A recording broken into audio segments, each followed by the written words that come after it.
Hi, this is Zoe from Carepatron, and in this video, I will explore Stroop Tasks and how they can be used to assess your cognitive abilities in managing conflicting information.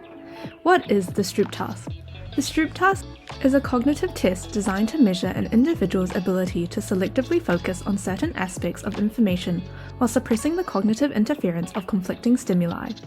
This test assesses selective attention capacity and skills, processing speed, cognitive control, and the interference of automatic processing.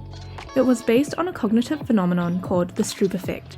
Named after the psychologist who created it, John Ridley Stroop, the Stroop effect refers to our difficulty in naming a certain colour when it is used to spell the name of a different colour.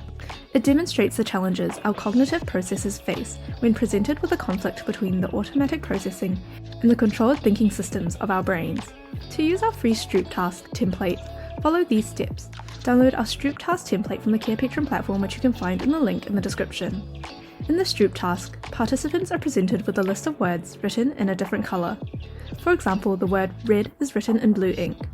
The participants will be tasked to name the colour of the ink the word is printed in instead of reading it. Usually, the interpretation of the Stroop Task is based on the response time and accuracy of the answers.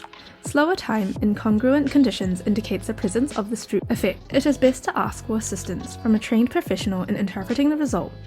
Here is a sample of our Stroop Task template, which you can find on our Carepatron platform. To find our Stroop Task template, go to our Carepatron platform or click on the link in the description. In our template section, we have a variety of templates and worksheets for you to use with your patients. You can filter or type in the keywords to find the worksheet.